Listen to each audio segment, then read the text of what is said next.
Good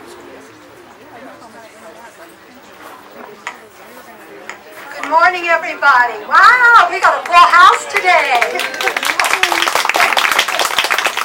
Boy, didn't we luck out? Could we have a more beautiful day for me to get together with all my new BFFs, which around here means best fairy friends? For those of you who I have not had the pleasure of meeting, I'm Beverly Turner. For the past 14 years, I've been making the fairy gardens here at M&M Nursery. And for today, I am your fairy godmother. I am going to share with you all my secrets and tips and all the little tidbits that I've garnered through the last 14 years to help you make the best fairy gardens possible. Now, during the last 14 years, these have gotten more and more popular. The last few years, really crazy popular. And a lot of people have asked me, I must admit mostly people who've never made them before, why do you think they're so popular? And there's a lot of reasons. They take a small amount of space. You could have an estate or you could have the smallest balcony or porch and you still have room to have the garden of your dreams. They take little effort, little care, and around here, which is a good thing these days, little water.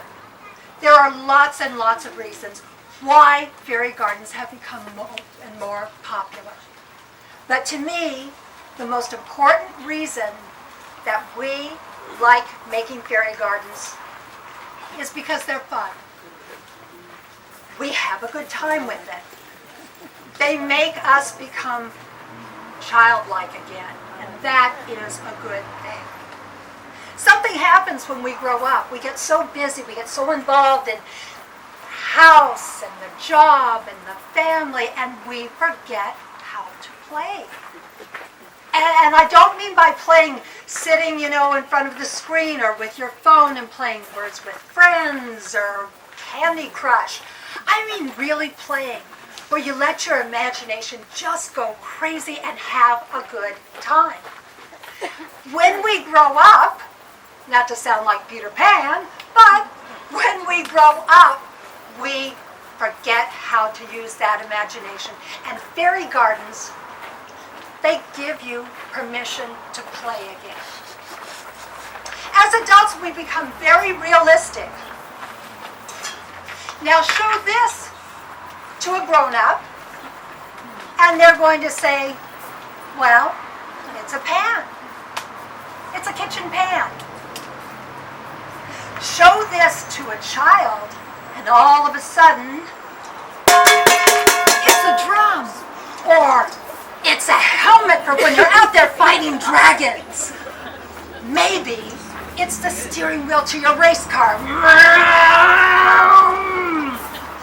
Or it's the boat that you put all of your dolls or your stuffed animals and action figures in when you're sailing out to sea to look for mermaids. Show this to an adult and they see the limitations. It's a kitchen pan. Show this to a child and the possibilities are limitless. Because as everybody knows, in the world of fairy gardening, this is not just a kitchen pan. It's a fabulous miniature garden where fairies grow tiny little vegetables. Once you stop looking at the world in black and white and opening up your minds to the possibilities, that's when you begin to have fun. And that is what fairy gardening is all about.